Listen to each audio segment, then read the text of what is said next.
Now, welcome to another edition of news from Naboo with Force Lightning Takes. And let's get right to the news. News today, John Williams, he's working on his upcoming biography that's coming out about his legendary life, his career. He scored over 100 films and movies. Is that all? What he's been Over doing in a these 100. 90 plus years? More years than he's been alive, he has scored movies and films. Yeah, that's like one a year pretty much for him. Yeah, That's pretty over impressive. that. I, And I it's mean, very considering the early days, he wasn't scoring. I mean, he should have been. He probably one could have years been at old. like three, probably could have been scoring a film with Well, that hey, talent. some But some movies sound like they're scored by a 1-year-old. some do actually Haha. sound like 3-year-olds have scored them, especially these days. But Yeah. Well, and on that note, he was doing an interview, of course, getting ready for this biography to come out, where he said he never liked film music very much. how is that possible? I know, that's his calling. That's what he does. He doesn't. I imagine like when he was young, he was like, I mean, we were kind of joking about it before at age 3, but like from a young age, he was just like Mhm. writing music, whatever that Loving entails music, yeah. exactly. Yeah. What he said was, I never liked film music very much. Film music, however good it can be, and it usually isn't, other than maybe an 8-minute stretch here and there, I just think the music isn't there. That what we think of as this precious, great film music is, we're remembering it in some kind of nostalgic way. Just the idea that film music has the same place in the concert hall as the best music in the canon is a mistaken notion. I think a lot of film music is ephemeral. It's certainly fragmentary, and until somebody reconstructs it, it isn't anything that we can even consider as a concert piece. Interesting. So he's saying just like if you take it out of the film out of context, however you want to put it, it's just not as exciting Well, he's saying most of the reason that you get latched onto film music is because you because of the remember it with the film. You've got the nostalgia of what was going on in the movie to carry it. But he's also got a point that it is very fragmentary. When someone like John Williams is scoring a movie, he's scoring the entire, let's say it's 130 minutes, as one big long song, yeah. essentially. So there's bits and pieces that carry the themes and the tunes that will pop up now and again, but a lot of times it's just somber background music or exciting background music. It doesn't stick with you.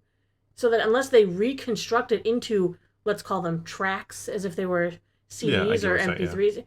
Yeah, so if you have to reconstruct it as a track to even make it into something that you could play at a concert, and it's still not going to hold up to the great music. I don't know. I remember the spring of 1999 before the Phantom Menace came out. I bought the soundtrack because it obviously came out a couple weeks before, and I listened to that thing on repeat. That doesn't surprise Even me. though I had no context for any of the like Duel of the Fates. I had no idea what that was actually going to be. It's like, oh, this is very catchy and Mm-hmm. all of that. Qui-Gon's Noble End. I wonder what happens in that track or on the screen. Yeah, but he's saying most people only like film music because of the fact that they can relate it back to the memories of the films. I get where he's coming from. I kind of disagree because when I like to write, which I do literally daily, Mm-hmm.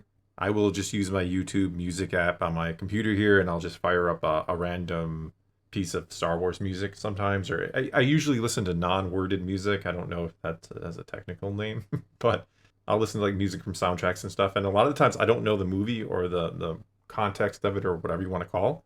And I can still like appreciate it. And then I'll find out like, oh, this is from that movie. I can't remember what movie it was or the other day you came home and I was listening to something and you're like, "Oh, why are you listening to this from this movie?" And I'm like, "Oh, I didn't know it was from that movie. I just like it." That's true. I wish I remember what it was you were I listening can't to. remember what it was. Yeah, I don't know. Sometimes things just show up on your playlist, and I'm like, "Hey, I know that. Do you know that?" No. no idea. Okay. Yeah, or I'll listen to like an anime. Like I sometimes the YouTube. I don't know if anybody else uses YouTube Music or if that's just me, but it'll go off on tangents and like Mm-hmm. suddenly be like, what am I even listening to? I like So when it and goes down a path that you just don't like, and you're like, "Great, oh, I get mad great, when it does that. time to Yeah, fix sometimes. this." Yeah, sometimes it and then it'll like think I liked it because I listened to it once. And anyway, I'm way off topic. But what I'm saying is, I'm actually trying to make a point. Like, Mm-hmm. I get what he's saying, and who am I to argue with John Williams? But I can appreciate music out of the context of the film. So Mm-hmm. I kind of disagree with him there. Well, I think he's also looking at it a way as the music he's writing is functional.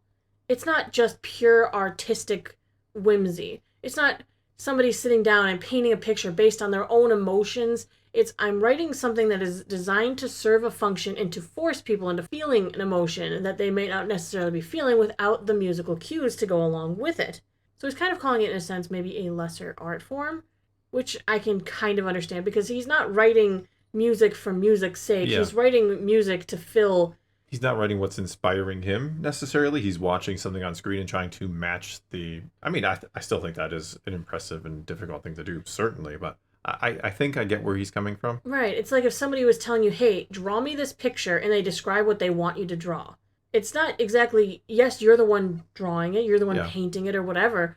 And you do have some creative flow in there, but you're following somebody else's strict guidelines as well. Yeah. I mean, there's still a lot of you in there, but you're being hemmed in by somebody else in a manner of speaking, I guess. Right, you can't just right. take it where you want. You have to follow what's on screen. Not to mention they're going to go, I don't like that. Can you change this? Oh, I don't like this musical cue. Can you change this?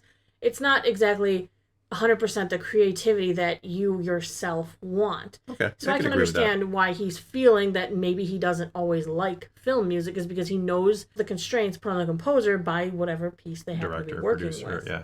Mm-hmm. Yeah, okay. I mean, I see his point. I'm glad you see his point. Well, I mean, like I said, I'm not going to argue with John Williams on soundtracks. No, I think that's you a bad move, yeah.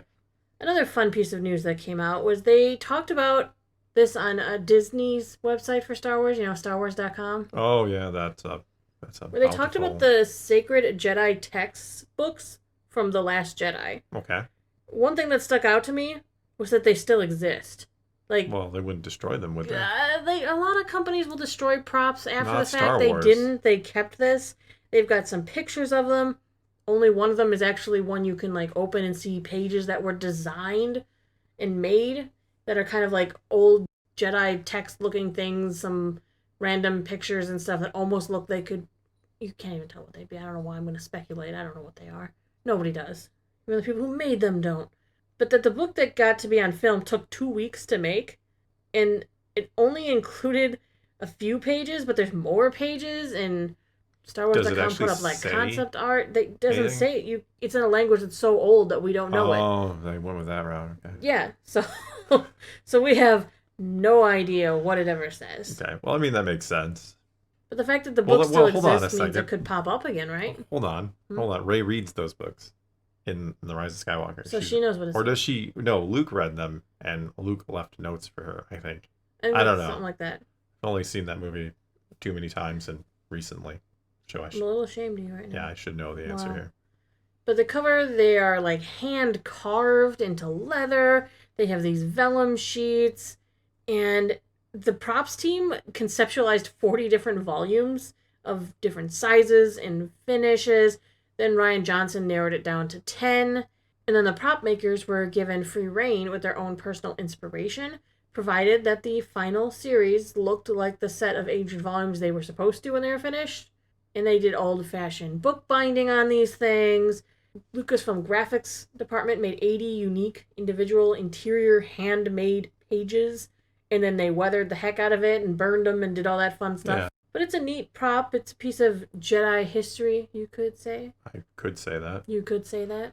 And maybe we'll see it again. Maybe we'll see them written in the James Mangold movie. Oh my goodness. The first Jedi movie. We'll see it written and then we'll see Rey looking at it again. I've said before, bookshelf. If those movies actually get made, there will be a connection between the first Jedi movie and what Rey is trying to do in her movie. Mayhaps. Because why wouldn't you try to connect those two things? You would try to connect those two. Absolutely. Absolutely. No, interesting that they made. I mean, they look cool. Even if they don't say anything, and even if I don't love the movie they're in, like I can still acknowledge the craftsmanship. That you can. That I can, and that I did, and that's all we got for you this time. So now it is your turn. Take to the comments below. Tell us what you think about what John Williams had to say, or tell us about these books. Would you like a copy of the first Jedi Texts? Whatever the case may be. Leave your comments below. Let's talk some Star Wars. And until next time, thanks for watching.